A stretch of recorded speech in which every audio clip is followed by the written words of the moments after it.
마지막 때 어둠의 세력들은 다양한 방법으로 우리에게 도전합니다. 창세기에서부터 비롯된 그리고 계시록까지 어둠의 세력들의 특징적 모습들은 늘 새로운 가면을 쓴다는 거예요. 어둠의 세력들이 우리를 넘어뜨리기 위해, 우리를 쓰러뜨리기 위해서 애쓰는 모습은 더 이상 어찌할 수 없는 믿는 자라도 넘어뜨리게 하려고 사력을 다한다는 겁니다. 어떤 방법도 어떤 일도 서슴없이 행하지요. 요사이 이단들이 그렇게 합니다. 포교를 위해서라면 무엇이든지 합니다. 무엇이든지. 도덕적으로 윤리적으로 이런 것은 관계하지 않고 무엇이든지 합니다. 자신들의 목적을 이룰 수 있다면. 배후의 어둠의 세력 미혹의 영이 그렇게 하는 게 아닌가 느껴지지요. 성경에 묘사된 어둠의 세력의 역사는 다양한 방법으로 도전해요. 간교합니다. 또 하나는 우리를 아주 위압적으로 도전합니다. 또 하나는 교회 안에서도 여전히도 상상을 초월한 짓을 계획합니다. 그것을 구체적으로 어둠의 세력은 들짐승들, 주님이 만드신 짐승 중에 가장 간교한 게 뱀이래요. 그래서 우리에게도 너희가 뱀같이 지혜롭고 비둘기같이 순결해라, 그런 것은 여러분, 우리에게는 지혜도 필요하지만 순결함을 잃어버리면 안 된다는 뜻으로 어둠의 세력들은 우리의 약점을 기가 막히게 알고 간교하게 도전해요. 간교하게. 우는 사자처럼 두루다니며 삼킬 자를 쳤습니다.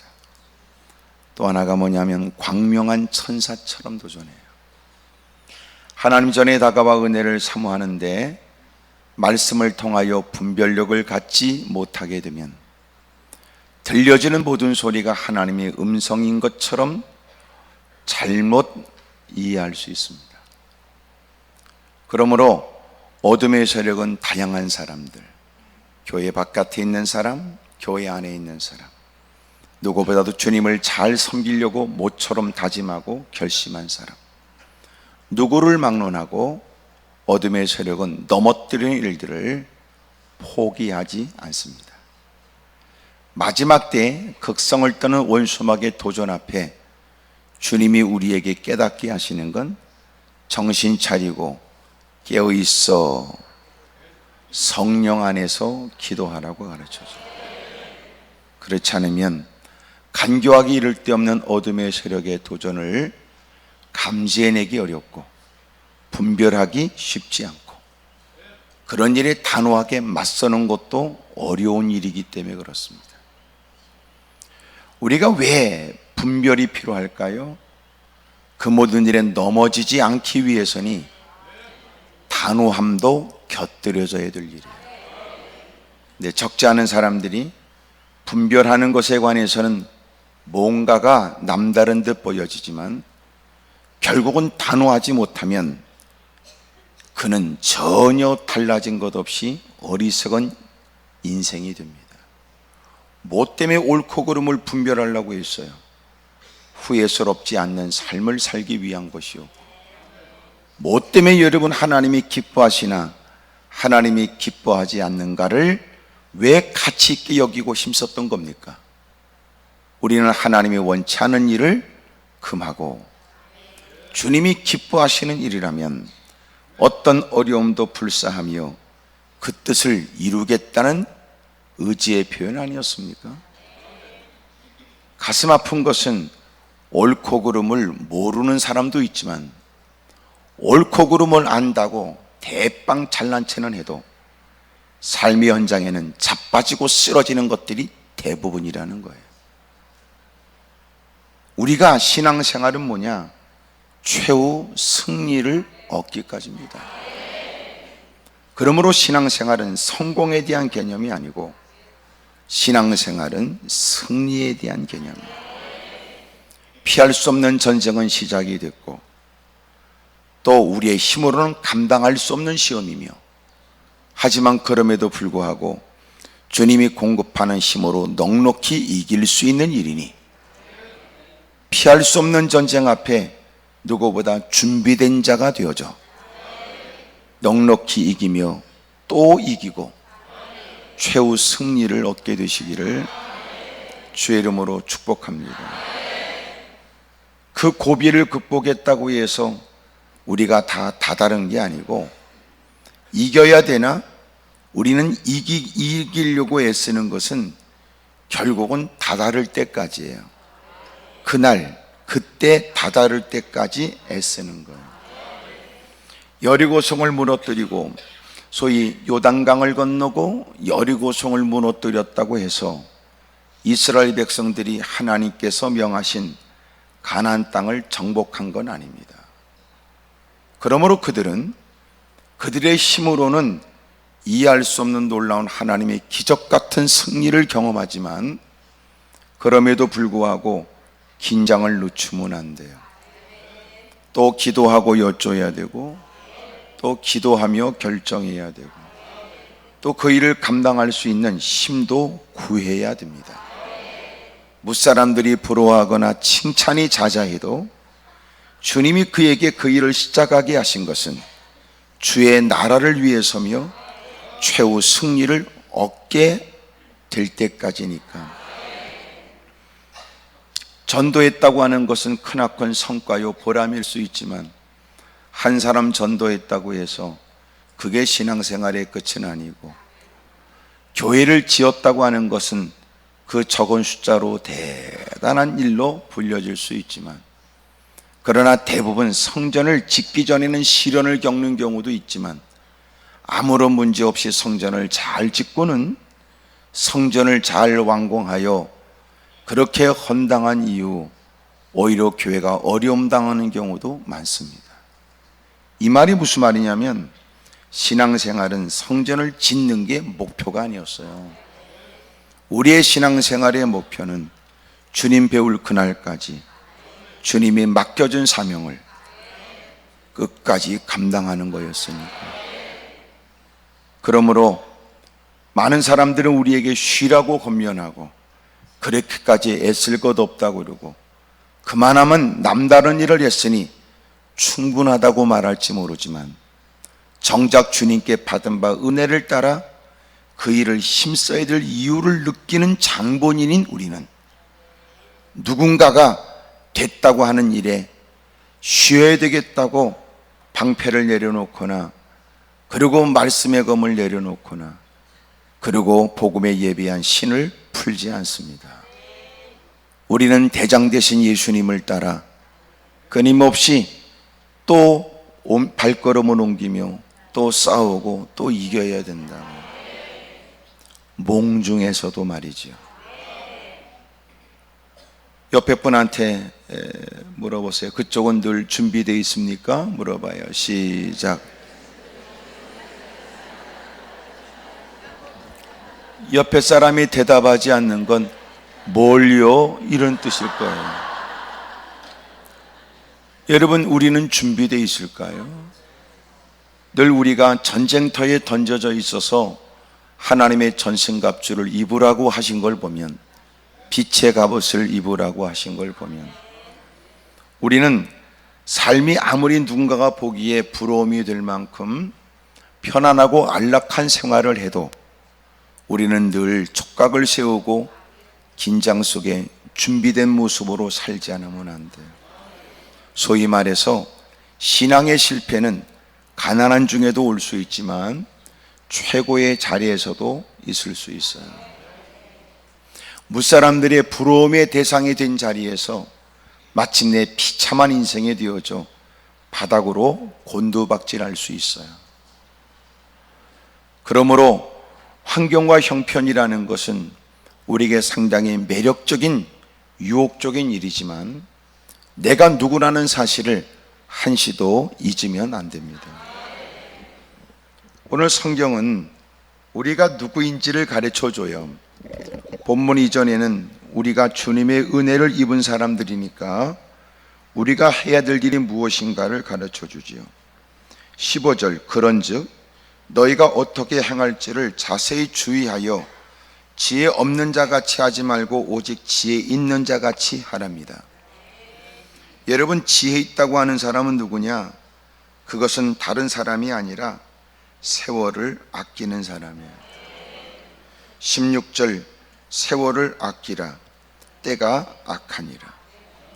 우리가 이 시대를 알고 그런 중에도 일방적 주님의 은혜로 하나님의 자녀가 된 게 사실이라면, 그렇다면 우리가 어떻게 행할지를 잘 살펴라. 주의 깊게 좀 생각을 담아서 잘 생각해봐라. 그리고는 남다른 은혜를 입었으니 남다른 삶을 살아야 되는데, 그것이 뭐냐면 세월을 아껴야 된다는 거예요. 여러분, 세월을 아껴라, 이게 무슨 말이에요? 우리에게는 끊임없이 하루에 24시간이 지나가요. 그가 그 시간을 어떻게 보냈는지 관계없이 시간은 지나가요. 같은 시간 속에 누군가는 성과 있는 보람된 시간이었다고 지난 시간들을 추억하지만, 똑같은 시간을 보냈지만 누군가는 전혀 기억도 나지 않고 그저 밥만 하루에 3끼를 꼬박꼬박 퍼먹고 텔레비 보면서 또 간식을 또 먹을 생각을 하고, 늦은 시간 그걸 보고 앉았으면서 나 먹으면 안 된다 그러면서도 결국은 또 그 밤에 라면 한 그릇 또 때려 먹고는 두주먹 불끈 쥐고 결심하기를 내일부터는 다이어트 한다고 생각을 해요. 그 많은 시간이 지납니다.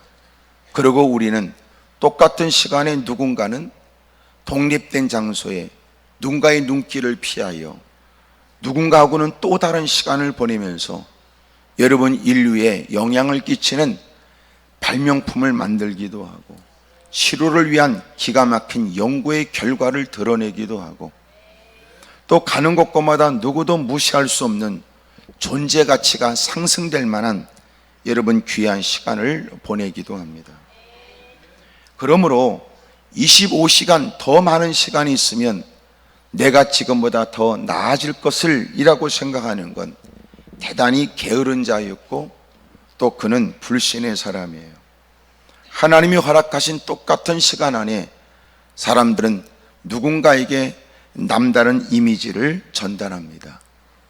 게으른 사람도 있지만 누군가는 참 주목받고 칭찬받는 사람도 있는 거예요.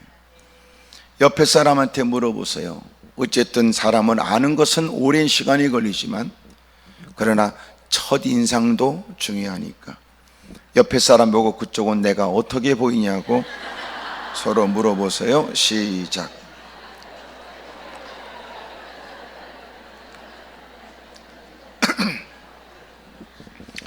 대부분 그 질문에 웃음으로 답하는 건 곤란하기 때문에 그렇습니다. 여러분, 우리가 이 땅을 살아가면서 세월을 아껴야 된다. 점점 나이가 들수록 세월이 더 빠르게 느껴진다고 그러잖아요. 젊음은 아름답고 귀한 거지만 젊음은 언제까지나는 결코 아닙니다. 여러분, 시간은 우리가 생각했던 것보다 더 빠르게 지나가게 되고 마침내 우리는 주님 앞에 서게 되겠지요. 아멘 안 한 사람도 피할 수 없는 그때가 반드시 오게 될 겁니다. 물론 너무나 마음에 느낀 바 있으면 입을 떼지 못하는 경우도 있지만, 그러나 예배 드리면서도 점심을 뭘 먹을까 생각하고 있는 사람이라면 대답이 잘 안 될 수 있어요. 세상은 악합니다.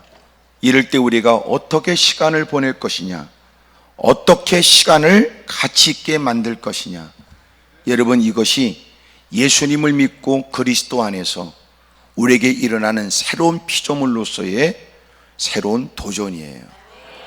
나는 이제부터 어떻게 살 것인가? 여러분, 보냈던 지난 시간들은 어찌할 수 없어요. 누구도 지난 날이 후회스러워도 과거로 돌아갈 수는 없으니까요. 지난 날 악몽 같은 일들이지만 그러나 그것도 다시 그때로 돌아갈 수는 없어요.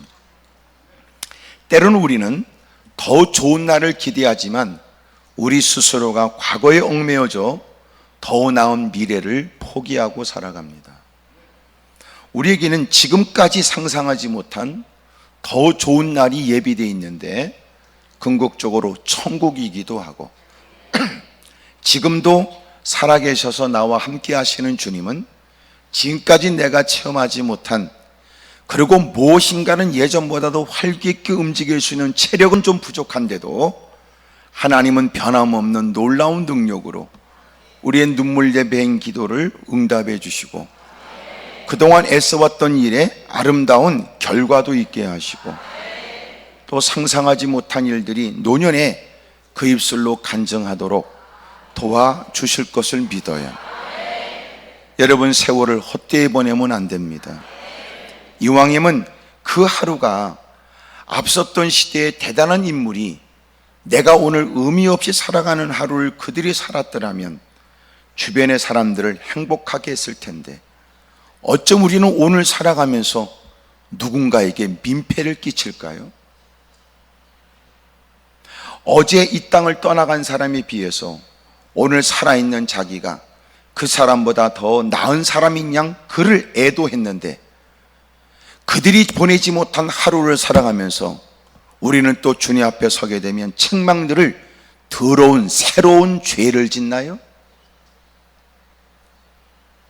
오늘도 허락되어진 시간들은 반드시 주님 앞에서 계산해야 될 시간들이에요. 너는 어떻게 살았지에 대해서 말입니다. 어떤 사람은 짧은 인생을 살아가면서 하나님이 거룩한 일을 위해 멋지게 헌신하여 아름다운 열매와 그리고 흔적을 남기는 사람이 있는데 비해 그들에 비해서 더 많은 나날을 보내고 이 땅을 살아가는 우리는 그들에 비해서 허락되어진 많은 시간들을 주를 위해서 힘쓰고 애쓰고 있는지는 묻고 싶습니다. 이 하루가 당신에게 어떤 의미예요? 오늘 하루 일과 때문에 주님을 더 깊이 있게 알게 되었고 오늘 이 하루 때문에 주저했던 지금까지의 갈등의 일들에 관해 마음을 추스려서 주를 위해서 자신을 드리기로 했다. 그리고 실제적으로 은혜 받은 감격과 기쁨으로 내미는 그 손길에 의해서 누군가는 그리스도의 사랑의 따뜻함을 깨닫게 되었다. 누군가는 깊은 좌절과 절망에 있는데 우리가 은혜를 받고 마음 가운데 샘솟는 기쁨에 의한 밝은 표정으로 누군가를 위해서 건네는 좋은 얘기에 누군가는 자기 인생이 끝이라고 생각했다가 우리가 건네는 말 한마디에 새로운 희망을 보게 될지도 모르지. 세월을 더 이상 함부로 보낼 수는 없습니다. 요새는 폐수도 여러분 정화시켜야 된다고 그러고 중금속이 가득한 폐수에서부터 정화를 하면서 그것에 필요한 물질을 여러분 재활용 과정에 얻기도 한다는데 쓰레기도 새로운 자원이 된다고 쓰레기 수거하는 차에 써 있더라고요. 하나님이 우리 같은 걸 불러 하나님의 은혜를 받게 하시고 또 이제는 우리를 통하여 재생산의 일들을 하게 하시는 거예요. 우리에게 허락된 시간들, 힘들고 어려울 때는 병상에서 일어날 생각만 했고 내가 누군가에게 도움을 받아야 되는 힘겨운 생활에서부터 이제는 사람들에게 동정을 받지 않는 삶을 꿈꾸며 몸부림치다가 환경과 형편이 개선되어지면 이제는 좀 더 남는다 싶고 또한 좀 더 손에 쥐어진다고 생각되는 물질에 대하여 적지 않은 사람들이 엉뚱한 생각을 한단 말이에요. 그동안 누워있느라고 가보지 않던 그 곳곳을 다니면서 더러운 짓을 하고 국내에서 몹쓸 짓도 만족스럽지 않아 해외 나가서도 더러운 짓을 해야 되겠다는 생각을 갖는 건 대단히 불행한 일이죠. 어쨌든 여러분의 아멘 안 하는 건 지난날 후회스러운 일들을 생각하고 있는지 몰라요. 하지만 나는 여러분의 과거를 묻고 싶지는 않습니다. 왜냐하면 이 공간 안에 있는 어떤 인간이 여러분 과거가 없는 사람이 있겠습니까? 대부분 내가 이렇게 얘기하면 졸던 사람도 눈을 뜨고 나를 쳐다보며 그게 뭔지를 얘기해 보라고 하는 듯 나를 쳐다보더라고.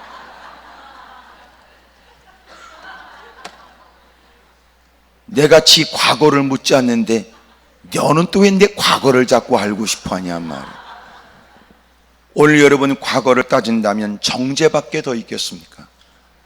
그러나 우리 모두를 모르지 않는 주님이 그럼에도 불구하고 부르셔서 일방적 은혜로 감히 하나님을 아버지라고 부르게 하셨으니 이제부터 우리가 할 일은 주님이 새롭게 우리에게 부여하신 새로운 신분을 쫓아 하나님의 자녀답게 하루하루를 어떻게 살아야 되는지 새로운 마음으로 임해야 된다는 거예요.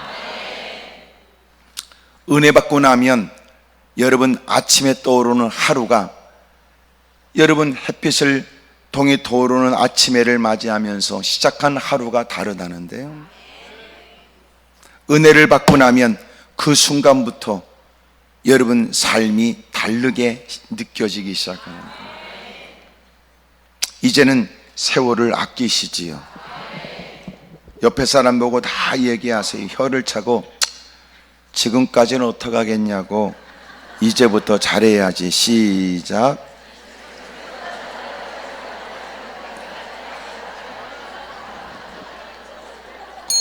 혀를 차라고요. 혀를 차라고. 혀를 차고 지금까지는 어떡하겠냐고 이제부터 잘해야지. 시작.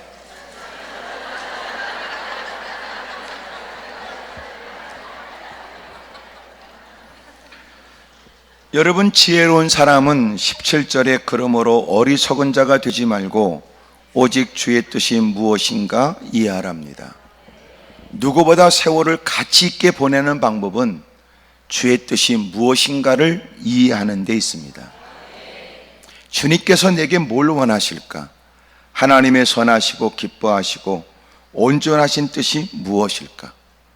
이 세대에 흘러가지 않고 세상의 트렌드에 쏙지 않고 많은 사람이 왁자지껄하는 것에 휩쓸려 가지 않고 다수의 사람들이 말을 조성하고 다수의 사람들이 여론을 빙자하여 사기치고 통계를 빙자해서 호리고 하는 이런 짓거리에 속으면 안 돼요. 통계에 여러분 얼마나 비밀이 담겨 있는지 몰라요. 여러분 이런 이유로 이런 방법으로 해서 자기에게 유리하게 하는 사람, 처음에는 여러분 통계를 내세워서 악을 쓰다가 또 시간이 지나면 정확한 어떤 통계가 나오면 절대로 통계는 믿을 만한 것이 아니라고 사기치는 인간들, 말장난이 판을 치고 헛소리가 판을 치는 세상에 참 가슴 아픈 일이죠. 조국 같은 사람이 조국에 있다는 건 가슴 아픈 일이고, 조국이 조씨라는 사실에 조 목사도 마음이 불편하기 이를 데 없으나 한자를 보니까 그 조씨는 조조의 조씨고 저는 나라 조자예요. 하지만 그것이 어떻게 그러니까 남의 일로 여깁니까? 이건 정치적인 얘기가 아니고 도덕적인 일이고 윤리적인 일이며 이것은 인간적인 일이고 여러분 이것은 있을 수 없는 상식적인 일이란 말이에요. 너무나 가슴 아프고 슬프지요. 그래도 뻔뻔한 건 무엇이 이유인지, 그럼에도 불구하고 결코 여러분 그렇게 가면 쓰고 살아가는 것이 무엇 때문인지 어느 때보다도 하나님께 기도해야 될 때입니다. 지금까지도 이렇게 조그만 땅, 허리가 끊어져 그리고 남과 북이 나누어지고 힘들고 어려웠던 지난 역사 속에 저 부산으로 밀려 희망이 없는 땅, 하나님의 기가 막힌 은혜로 이 땅은 이만큼까지 됐던 겁니다. 다른 사람이야 뭐라고 말할지 모르지만 우리는 부산에서 그 많은 분들이 절규하듯 기도했고 목회자들이 회개했고 일제치하에서 신사참배한 걸 회개하고 하나님 앞에 통회자박하며 부르짖는 기도에 결코 있을 수 없고 불가능하다고 했던 여러분 메가더 장군이 이끄는 인천 상륙작전이 성공하고, 여러분 하나님의 큰 은혜를 입어 그 많은 파란의 역사 속에 오늘에 이르게 됐던 거예요. 어떤 놈이 잘나서 지금까지 된 건 결코 아니었으니 하나님의 각별한 은혜였던 겁니다. 새벽기도 있었고 하루 품팔이를 하면서 근근히 살아가는 처지에도 철의 밤을 보냈고, 어린 자식을 여러분 들쳐업고 여러분 아이를 곁에 재워가며 옴기 없는 바닥에 겨울에도 하나님께 매달렸고, 여러분 그렇게 무더운 여름철에도 하나님께 눈물을 쏟았습니다. 산꼭대기에서 주 이름을 불렀고 골짜기에서 여러분 그렇게 매달려 몸부림쳤던 시간이 있었으니 기가 막힌 하나님의 역사요, 하나님을 빼놓고는 해석되지 않는 한국의 역사에, 실제적에는 여러분 국어 역사책에는 여러분 기독교가 그 많은 젊은 피 끓는 선교사님들이 와서 목숨 걸고 했던 학교를 세우고 병원을 세우고 여러분 교회를 세웠던 일들, 여러분 기술되지 않는 것은 왜 그런지도 묻고 싶어요. 동성애에 미쳐버렸고 이슬람 일들은 아무것도 아닌 것처럼 여기고 있고, 사랑하는 여러분, 이렇게 혼란이 가득한 세상에 결코 우리가 그럭저럭 세월을 낭비해서는 안 됩니다. 누군가를 말하기 전 우리 자신을 살필 일이고, 무엇보다도 하루하루를 가치 있게 복되게 살기 위해서는 주의 뜻이 무엇인가를 알아야 합니다. 하나님의 뜻이 무엇입니까? 주님이 뭘 원하십니까? 하나님의 말씀에 귀를 기울이지 않으면서도 주의 뜻을 알 수 있다고 생각하는 건 거짓말. 하나님은 환경을 통하여 세면 음성을 들려주기도 하고, 그리고 선명하게 들려지시는 강단에서의 말씀을 통하여 하나님은 또 우리로 하여금 깨닫게도 하시는가. 내가 마음을 낮추고 내가 정말 하나님의 뜻을 받들고자 하는 마음이 없으면 주의 뜻을 깨달을 수가 없어요. 잘 들어보세요. 주의 뜻을 알고자 하면 주의 뜻을 받들고자 하며야 되는데, 주의 뜻을 받들 마음은 추호도 없으면서도 주의 뜻을 단지 호기심이나 자신의 지적 충족을 위해서 듣고자 하는 것은 여러분 결코 바람직한 일이 아니라, 우리가 모이는 건 설교에서 목사가 얼마나 설교를 잘하는지, 얼마나 설교 준비를 잘했는지를 알고자 함이 아니고, 성경 공부처럼 성경에 무슨 내용이 쓰여져 있는가 배우고자 함이 아니고, 강대상에 설포되는 하나님 말씀의 결국은 치열한 삶의 현장에서 마땅히 해야 될 일을 주님이 깨닫게 하시며, 그리고 주님이 그 일을 위해서 자신을 드리도록 주님이 우리에게 알게 하시려고 하는 거예요.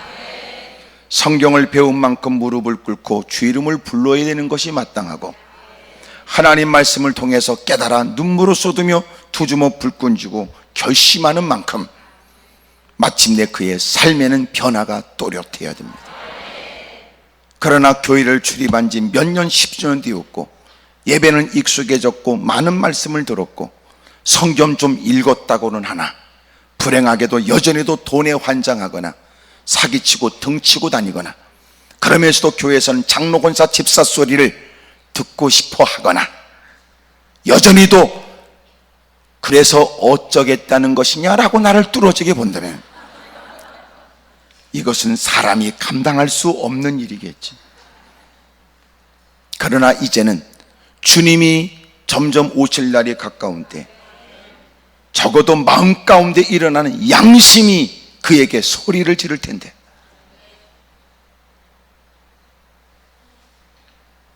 아무리 강팍하게 이를 데 없는 인간이라도 예배를 참석하다가 어느 날 전혀 불현듯 하나님께서 내게 들려주시는 마지막 경고 같은 것도 느낄 수 있을 텐데, 혹시나 가까운 지인들에게 겪게 되는 끔찍하거나 가슴 아픈 일에 남의 일 같지 않다라고 하는 것도 느껴질 수 있을 텐데, 이 시대의 가장 큰 문제가 뭔지 아세요? 이 시대의 문제는 무지의 문제가 아니고 강팍함의 문제입니다. 뻔뻔함의 문제입니다. 회개하라는 말도 희귀한 단어가 되었으며 이제는 그 말을 듣고도 가슴 치며 회개하는 사람을 보기가 점점 어려울 때, 이제는 왜 부담 주냐고 대들 생각이고, 이제는 이 교회 말고 다른 교회를 가야 되겠다는 생각을 하게 되고, 그리고 이제는 교회도 편하게 다닐 생각만 하고 있다는 건 주님이 이 땅에 왜 오시려고 하시는지 이해가 되지. 진짜와 가짜를 나누기 위해서. 철없을 때는 목사, 장로, 권사가 목표였는지 모르나 이제는 말씀을 듣고 깨닫게 되면서 그게 목표가 아니고 착하고 충성된 종으로 불려지는 게 목표가 되어야 합니다. 옆에 사람한테 다 물어봐요. 하여튼 그쪽은 잘 돼가고 있냐고 물어보세요. 시작.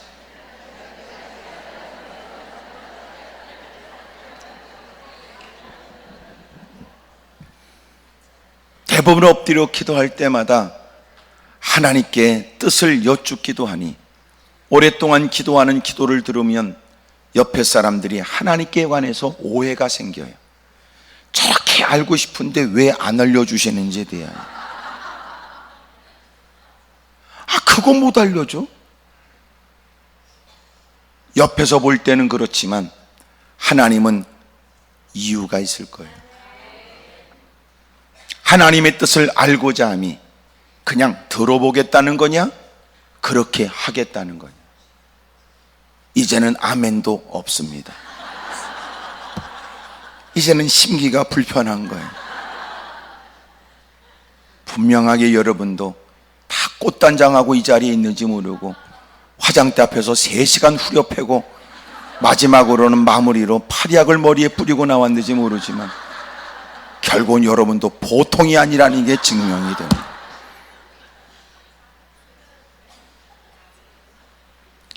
왜 하나님의 뜻을 물어봐요? 뭐 때문에 물어봅니까? 왜 물어봐요? 몰라서야? 알고 싶어?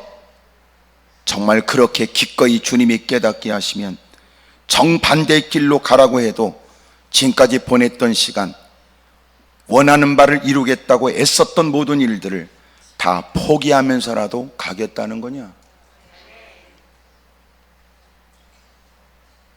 아니면 주님이 뭘 좋아하는지 그냥 알아보려고요, 그 뜻입니까?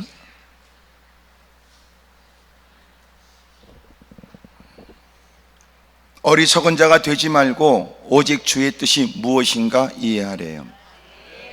18절, 술 취하지 말라. 이는 방탕한 것이니 오직 성령으로 충만함을 받으래요. 주님의 뜻이 뭐예요? 주님의 뜻은 너희가 어리석은 자가 되면 안 돼. 너희들은 지혜가 있어야지.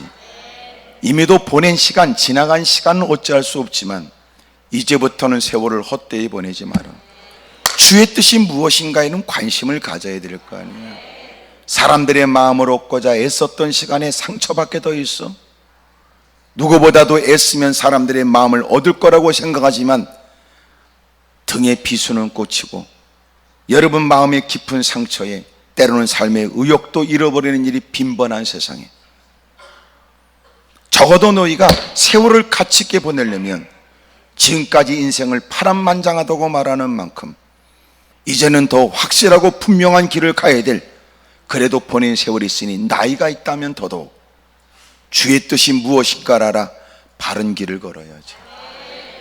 이제는 적잖은 세월을 살았으면 이제는 뒤로 돌아설 만한 여유 없는 인생에 이제라도 하루하루를 가치 있게, 이제라도 주님 배울 날이 가까웠으니 하루하루가 흔적이 되도록 살아야 되는 거예요.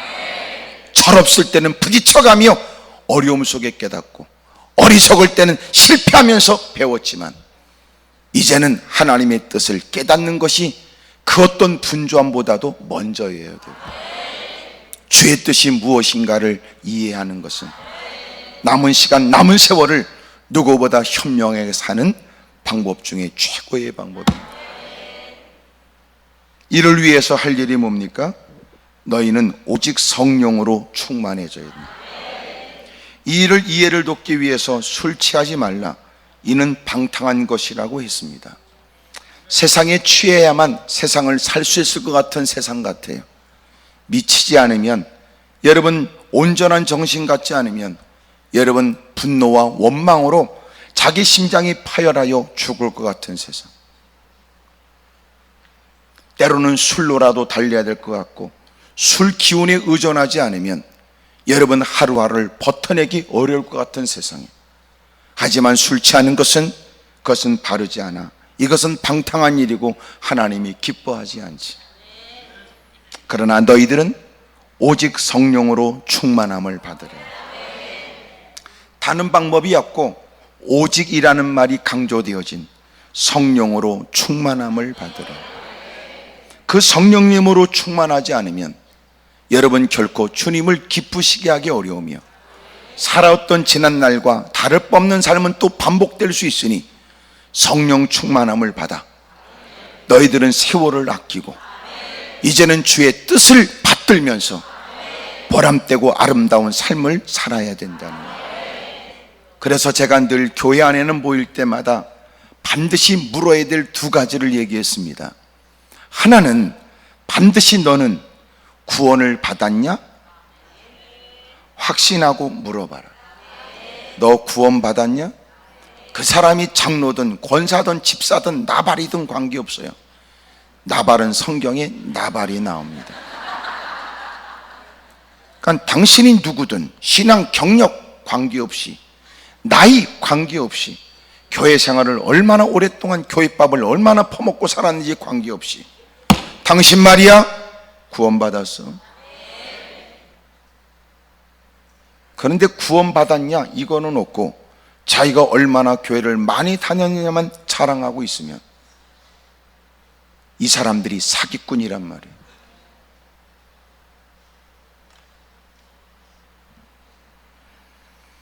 또 하나가 뭐냐면, 반드시 당신이 하나님의 일을 위해서 너를 들어야 되는데, 네가 교회를 좀 다녔다 하여 남들이 믿음 있는 듯 보여지는 직분까지 가져 남들이 같이 동참할 수 없는 그 특별한 공간에 소수의 사람이 모여 중요한 결정을 하고 있는 그 공간에 있는 너는 많은 사람이 너에게 그 모든 책임을 지우고 고난을 맡긴 만큼 그 일을 감당할 만한 하나님이 주시는 힘이 공급되어 있냐 그 말이에요.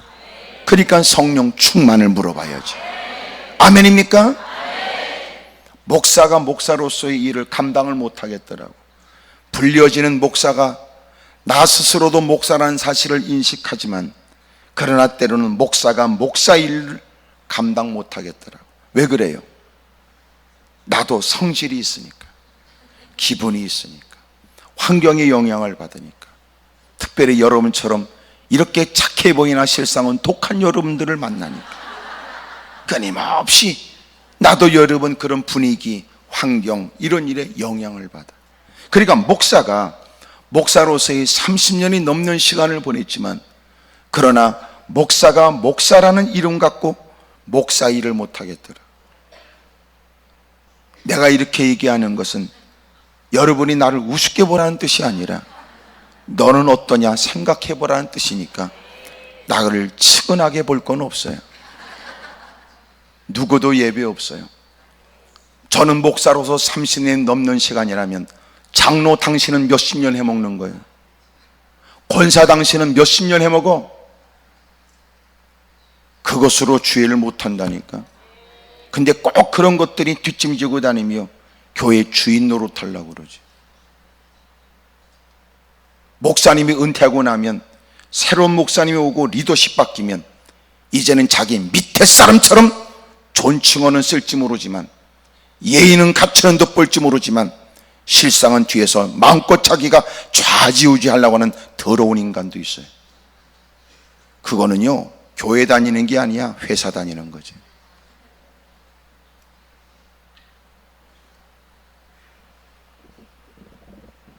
그런 것들은 조직에 몸담고 있는 인간, 텃세, 못된 짓거리 하지.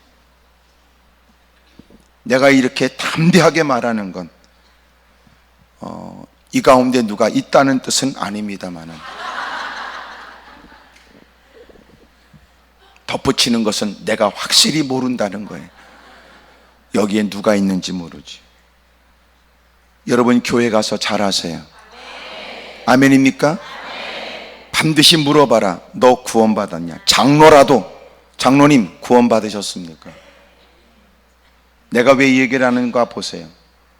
어느 선교사님이 선교 현장에 장로라고 하는 인간이 하는 짓이 워낙 상상을 초월한 짓을 해서 그 선교사님이, 장로님은 천국이 있다고 믿습니까? 그런 질문에 그 장로의 대답이, 가봐야 알지요. 그런 장로는 장롱보다도 못한 인간이죠. 장롱은 갖다 놓는 대로 가만히 있잖아. 그래도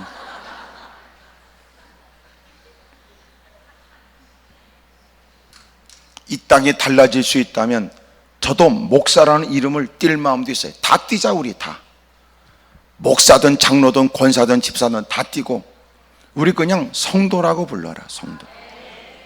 목사보다 더 귀한 이름이 뭔지 아세요? 주님이 택한 구별된 사람, 구원받은 자, 성도가 더 귀한 이름이야.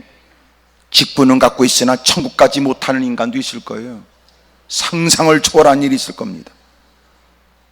그래서 천국 가면 두 가지를 놀랜답니다. 하나는 그 인간이 안 왔다는 거예요. 또 하나는 저런 것도 왔네? 그런다는 거예요. 그러니까 이 땅에서 우리가 상상하지 못한 일이, 왜? 믿음은 모른다는 거예요. 워낙 우리는 TV와 영화를 많이 봤기 때문에 연기력이 워낙 많이 우리도 습득된 바, 가면에 또 가면이 덧붙여져서 우리는 더 뻔뻔해질 가능성이 있단 말이에요. 흘리는 눈물마저도 회개가 아니라 하품에서 흘린 눈물이었고, 뭔가 새로운 각오와 결단이 있는 듯 보여지지만 실상 그것은 음흉한 계략을 가슴에 품은 사람일지도 모르지요. 열심히 헌신하는 듯 보여줘 적지 않은 사람이 감동하는 것을 곁눈질하면서 흐뭇하게 지켜보는 사람들. 사랑하는 여러분, 마지막 때에 가장 현명하고 지혜로운 사람은 너희가 세상의 마음을 뺏기지 말고 주님의 뜻을 따라 행하되 오직 성령으로 충만해져라. 옆에 분한테 다 물어보세요. 구원 받으셨습니까? 물어보세요.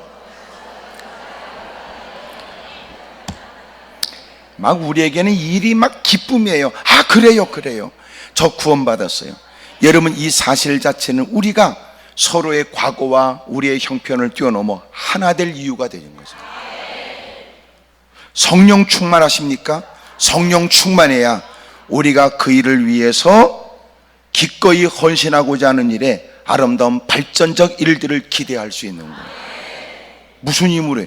세상에 지위가 있어도 세상의 지위 가지고 주의 일을 못해요. 학식 가지고 주의 일을 못해요. 전혀 다른 문제예요. 왜 그래요? 영적 일이기 때문에 그래요. 참 희한하지. 말을 잘하는 사람인데도 기도를 못하네 그래. 예? 지식이 있는데도 안 되는 거예요. 전혀 달라. 그만한 일은 얼마든지 할 수 있는 일인데 실제적으로 주의 일에 딱 부딪히면 영적인 일이라는 걸 느껴요. 기도원에 많은 분들이 올라와서 은혜를 사모하고 힘을 얻고 치료받고 해결받고 열심히 여러분 하나님의 영광을 위해 사는 이런 일들이 여러분 기도원으로선 보람인데, 그만큼이나 희한한 일은 기도원의 다양한 많은 일들을 필요를 따라서 사람에게 일을 시키고 공사를 하고 그러는데, 그분들이 하는 얘기가 뭐냐면 희한하게 기도원의 일은 잘 안 된대. 예? 어디 가도 이건 간단한 일이고 어디 가면 한 번이면 끝날 일인데 몇 번을 해야 된다네. 이야, 내가 생각하기를 이것은 올라온 사람들이 워낙 독해서 그렇다. 두 번째로 이게, 이야, 이 가운데도 영적인 전쟁이 있는 거구나. 어떤 분은 와서 여러분 막 공사를 하고 막 우리 이제 음향과 관련돼서 막 공사를 그 전에 어떤 분은 하는데요. 자기 동생이 무슨 선교사라고 그러고 막 일을 시작할 때 일을 공사를 맡을 때는 막 신나가지고 막 그러더니 안 되는 거야. 그들이 때려치더니 그냥 가더라고. 안 된대. 희한하지요. 사람은 여러분 육으로 사는 존재가 아니에요. 영으로 사는 존재. 끊임없는 우리가 알지 못하는 다양한 일들이 우리의 성질을 자꾸 자극하고 여러분 우리의 감정을 흔들어대서 결국은 나타나진 결과는 하나님의 일에 문제가 생기게 되거나 예배마저도 못 드리게 만들거나 예수 믿는 사람들의 마음에 상처를 주기도 하니까 이야, 정신 차리고 살아야 됩니다. 이를 위해서 너희가 해야 될 일은 성령님으로 충만해져야 됩니다. 따라합시다. 성령님으로 충만해져야 됩니다.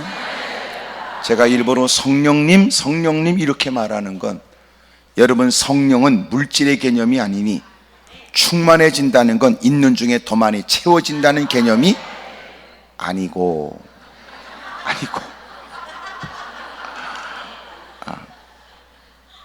그게 아니고 물질의 개념이 아니라고 그랬잖아요.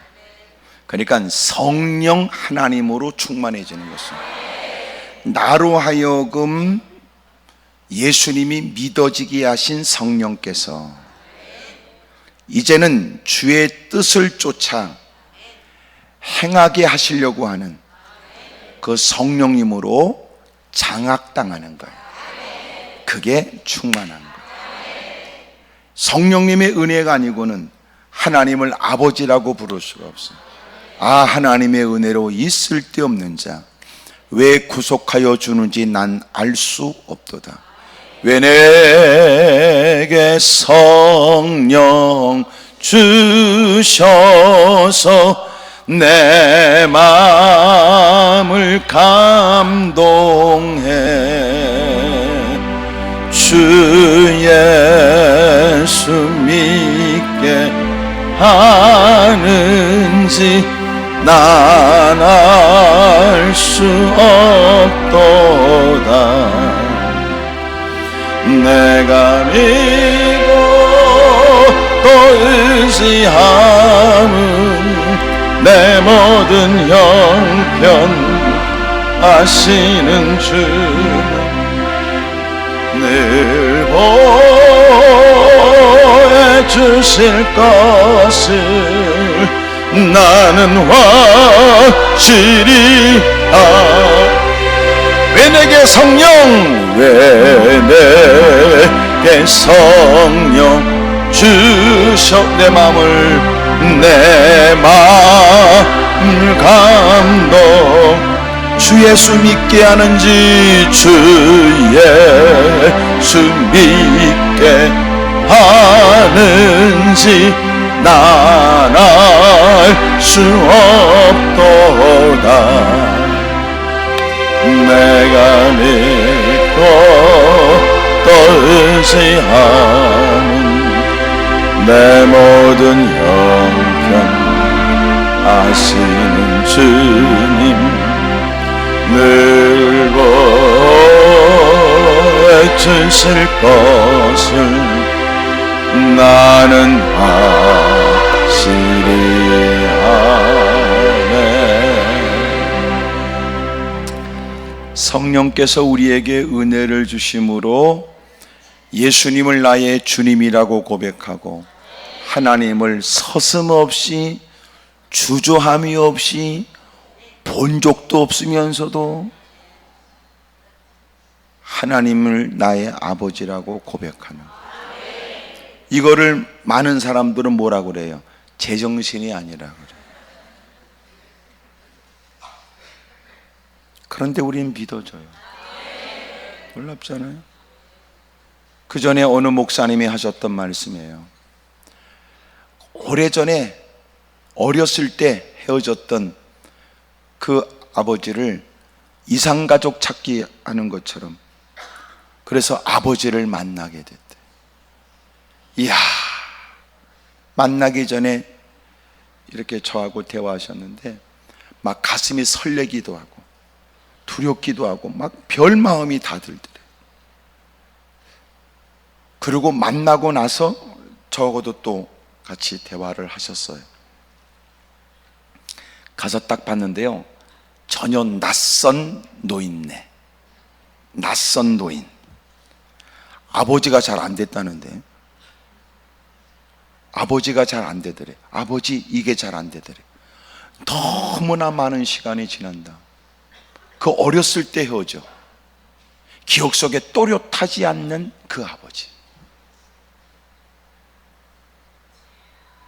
그런데 우리는 하나님을 본 적도 없는데 하나님을 서슴없이 주저함이 없이 아버지라고 하는 게 이게 놀랍죠. 그래서 우리 주변에 우리와 함께 자기도 예수님을 믿고자 하지만 나름의 의지 갖고 안 믿어진다고 하는 사람 많아요.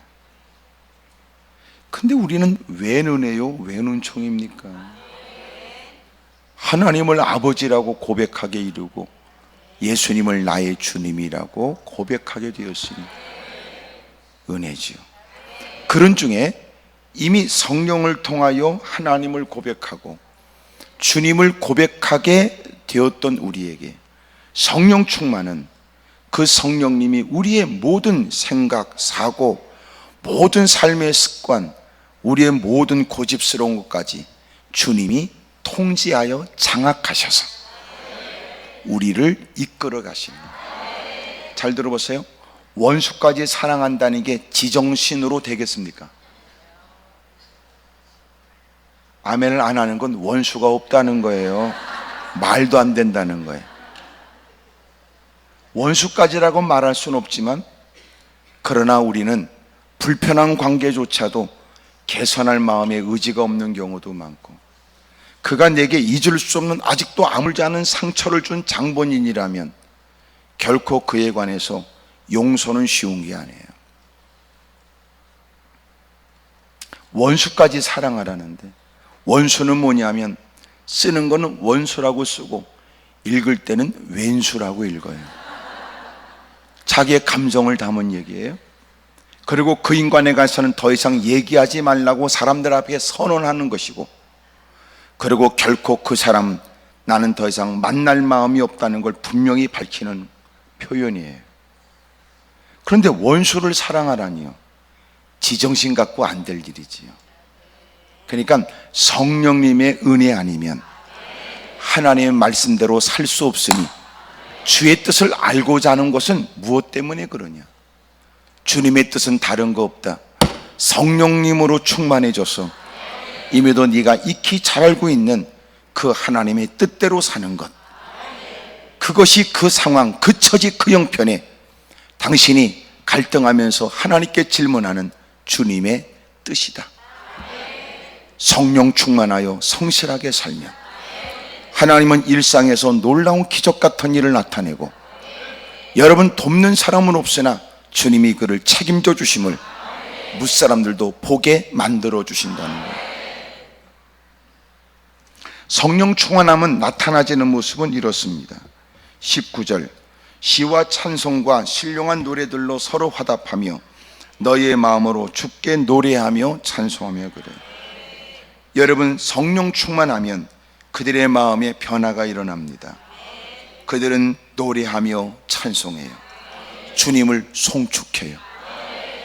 여러분, 술 취하면서 나타나지는 기분의 변화가 일어나면 괜히 흥얼흥얼, 그렇게 사람이 낯가림도 많았던 사람이 서슴없이 지가 숟가락을 소주병에 꽂아놓고는 시키지도 않은 일을 지가 앞장서서 목소리를 높이기도, 동네가 떠나가도록 악을 쓰기도, 뭐가 그렇게 좋은지 싱글벙글하고,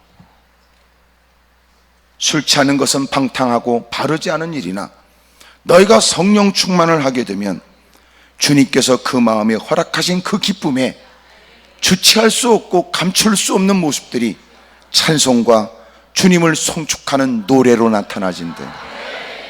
날마다 감사하고 날마다 찬송하고 날마다 송축하며 살아가는 사람, 옆에 사람한테 물어봐요. 그쪽은 요새 무슨 노래 부르세요? 시작. 나이가 들면서 배운 것은 내 나이가 어때서입니까? 여러분, 우리는 무슨 노래를 배울까요? 무슨 노래에 관심이 있을까요? 여러분, 찬송가를 흥얼흥얼 부르고 후렴 부분을 여러분 되풀이해서 부르고 그저 여러분 얼굴이 밝고 생기가 있고, 이것은 의도적으로 하려고 해서 되는 것이 아니라 성령 충만을 받음으로 그는 여러분 누구도 이해할 수 없는 그 현장에 밝은 표정에 날마다 찬송이 있다는 것. 여러분, 그 찬송이 여러분 가정에도 이어지길 바라요. 할렐루야. 옆에 사람한테 물어봐. 요새 사는 게 좀 어떠시냐고 다 물어봐요. 시작.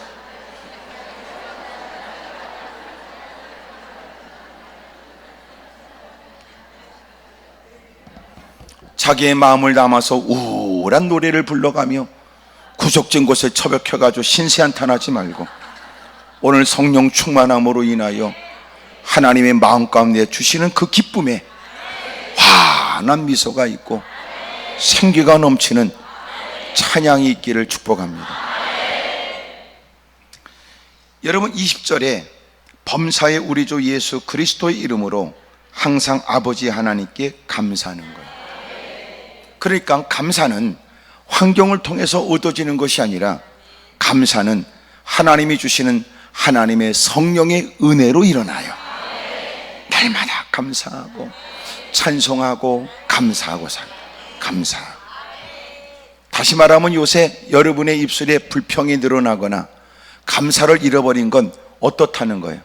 성령 충만의 모습을 잃어버린 거예요.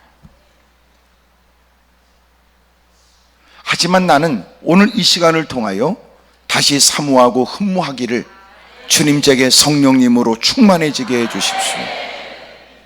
그렇게 사모하고 몸부림치면 하나님이 반드시 성령 충만의 은혜를 주심으로 감사가 시작될 줄로 믿습니다. 사실 옛날에 감사가 많았던 때는 지금보다 환경이 좋았던 것은 아니에요. 그런데도 그때는 성령 충만하니까 여러분, 지금으로선 상상하지 못하는 감사가 있었는데 지금은 성령 충만의 모습을 잃어버리니 더 좋은 여건에서도 불평과 원망이 드러나죠. 짜증이 드러나고. 세 번째, 21절 그리스도를 경외함으로 피차 복종해요. 이것은 다른 상대방을 존중히 여겨요. 이렇게 스스로 낮아질 줄 알고 섬길 줄 알고 상대방을 존중할 줄 알고 인정할 줄 알고, 이게 성령 충만함이 없으면 안 된다는 거예요. 그러면 교회가 뭐가 있어야 돼요? 성령 충만함이 있어야 돼요. 그렇지 않으면 밖에서 사람들이 치열하게 살면서 막 얼마나 사람들이 전투적으로 살았는데 교회 안에 들어와 성령 충만하지 않으면 끊임없이 교회 안에서도 다툼이 끊임없어요. 싸울 이유가 너무나 다양하고 서로가 불편한 관계에 날마다 부딪히는 일들이 끊임없이 이어집니다. 왜냐하면 우리끼리 있으니까 얘기지. 교회 안에 들어오는, 미안해요, 교회 안에 들어오는 사람들은 세상에서도 이길 승산이 없고 세상에서도 얻어 터지고 세상에서 별 볼 일 없는 것들.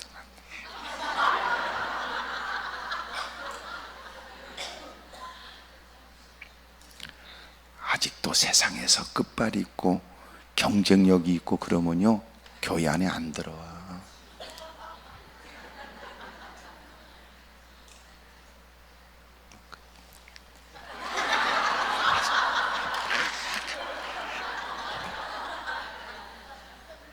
그러니까 이렇게 예배드리고 신앙생활하는 건 우리가 대단한 게 아니라 거지 같은 것들을 모아가지고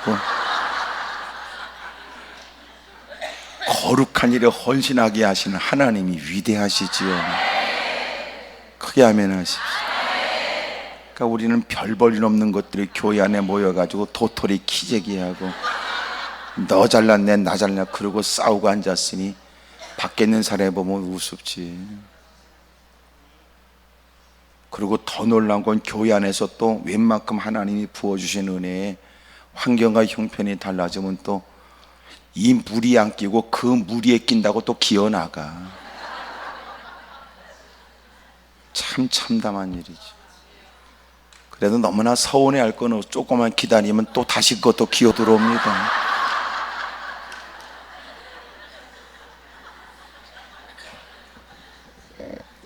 그러니까 교회 안에는 뭐가 필요해요? 성령님으로 충만해져야 돼요. 근데 여기 성령으로 충만을 받으라 이 말을 이렇게 돼 있어요. 성령 충만을 받으라는 명령형이에요. 반드시 받아요. 따라합시다. 반드시. 성령 충만해야 됩니다. 두 번째로 지금 받으래요. 그러니까 반드시 지금 성령 충만해야 돼요. 또 하나, 세 번째는 앞으로도 계속 그래야 된대. 그러니까 너희가 보냈던 세월들은 철없이 보냈지만, 그러나 이제는 너희가 그렇게 세월을 보내지 마라. 이젠 주의 뜻이 무엇인가를 이해해야지. 내가 알려주는데 오직 성령님으로 충만함을 받아야 돼. 그러면 너희가 걱정하는 가정과 그리고 모든 공동체의 변화가 일어날 거야. 성령 충만은 반드시 받아야 된다. 반드시. 또 이것은 뒤로 미룰 일이 아니라 지금 받아야 된다. 그리고 이것은 앞으로도 계속 받아야 돼. 주님 배울 때까지 우리가 해야 될 일이 뭐냐면 성령님으로 충만한 삶을 사는 거예요. 근데 성령님으로 충만해지기 위해서 우리가 할 일이 뭐예요? 그것은 하나님 말씀을 접하고 또 하나 기도하는 일에 힘씁니다. 주님, 내게 성령 충만함의 은혜를 주십시오. 이 일은 멈추면 안 될 일이니, 그런데 안타깝게도 적지 않은 사람이 기도에 대한 이해를 힘들고 어려운 자신의 부족한 부분을 충족하거나 탐욕스러운 마음에 누구보다 더 많은 것을 갖고자 하는 마음 때문에 기도한다는 게 이게 슬픈 일이지요. 우리가 해야 될 가장 중요한 기도의 이유는 성령님으로 충만해지기 위해서 그래요. 확신하건대 오늘 여러분의 문제를 거론하며 기도하지 않는다 할지라도 성령님으로 충만해지기 위해서 부르짖고 은혜를 구하게 되면 이미 주님이 약속하신 바니 사모하는 이에게 허락하시는 그 성령 충만함의 은혜로 놀랍게도 달라지지 않은 환경에도 밝은 표정에 찬송이 터지고 감사가 있게 되고, 그리고 가는 곳곳마다 기꺼이 무사람들을 존중히 여기면서 주님을 드러내는 삶을 살게 될 줄로 믿습니다. 할렐루야! 오늘 제게 성령 충만함의 은혜를 주십시오. 제 생각과 내 마음과 내 모든 행동거지의 모든 일들, 이런 분들도 있어요. 목사님, 저는 변화가 필요해요. 저는 말씀을 듣고 깨닫고 은혜 받으면 나도 그렇게 살아야 되겠다 결심을 하지만 삶의 현장에 들어가면 또 돌출된 행동을 하고 엉뚱한 짓을 하고 그릇된 일을 일삼고 살았습니다. 그러면서 그분은 이렇게 얘기했어요. 목사님, 누가 좀 나 좀 쫓아다니면서 말려줬으면 좋겠대. 하지만 내가 그 사람을 소개할 방법이 없더라고. 쫓아다니면서 그 더러운 성질을 막아줄 사람을. 하지만 그분에게 필요한 건 성령님으로 충만해지는 거예요. 여러분, 날마다 공상, 나쁜 생각에 사로잡혀 있는 그가 이제는 성령께서 말씀을 생각나게 하시고 주님을 깊이 사고하게 하시고 그 행동에 하나님이 간섭하여, 그리고는 그도 그렇게 말하겠지. 이렇게 되어진 건 주님이 마땅히 영광을 받으셔야 합니다.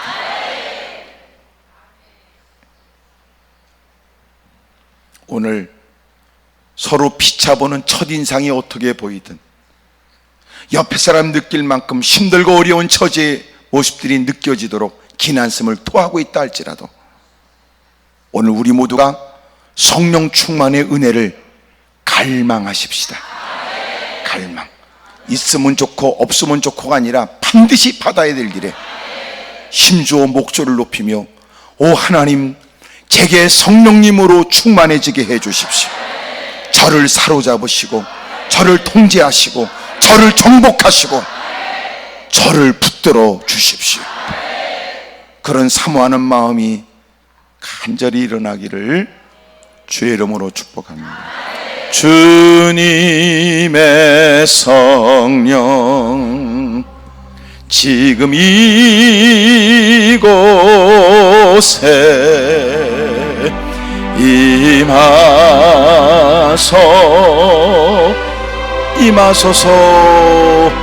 임하소서 주님의 성령 주님의 성령 지금 저에게 지금 저에게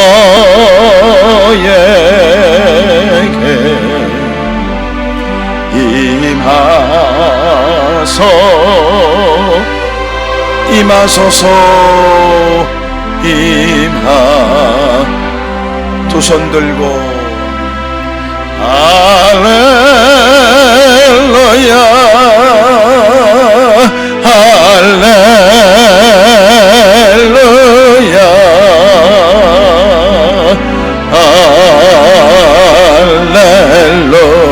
할렐루야 할렐루야 할렐루야 할렐루야 할렐루야 할렐